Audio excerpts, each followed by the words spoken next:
C.S. Lewis once said, "Everyone thinks forgiveness is a lovely idea until he has something to forgive."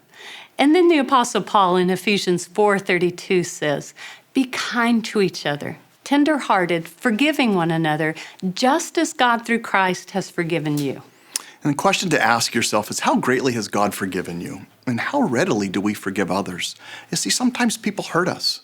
It makes it hard to come into a relationship with somebody when we feel like we can't trust them or we're worried about it. You know, most Americans, 94% of Americans say that it's really important to forgive, but 48% say that they usually try to forgive others. And why this gap? What does it mean that we maybe perhaps don't understand fully what forgiveness is? Maybe we associate forgiveness with weakness, maybe letting them off the hook. Or maybe only the very special can forgive what just happened to me. So forgiveness, I think, Lisa, is this idea of learning what it means to change our perspective to somebody else. What does it mean to pardon or to take away things? And when things are really hard, what role does this play in your life? That is unforgiveness shaping you today? Do you have any regrets? Do you wish you can do this better?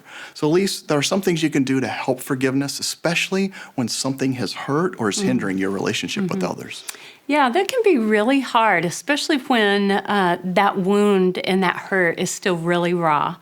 And when you're in that position where you just are not ready to forgive. In fact, you not only don't want to forgive, you don't want to forgive, right? And so what I found is best is to go to Philippians 2:13, because this is a really empowering verse. It says, "For God is at work in you, giving you two things, giving you the desire to do his will and the power to do what pleases him." And so if God is calling us to forgive, if he's calling us to be kind and tender-hearted and forgiving each other just as Christ has forgiven me, how do I extend that to you? Well, it's going to be really hard if I'm just trying to do it on my own. But it says that God is faithful. If I cooperate with his Holy Spirit, he'll do that work in me, giving me the desire to forgive and then giving me the power to actually live that out. That is a powerful verse and really practically speaking too. And God is faithful. If he has called us to do it, he's not going to leave us high and dry and just make us do it on our own.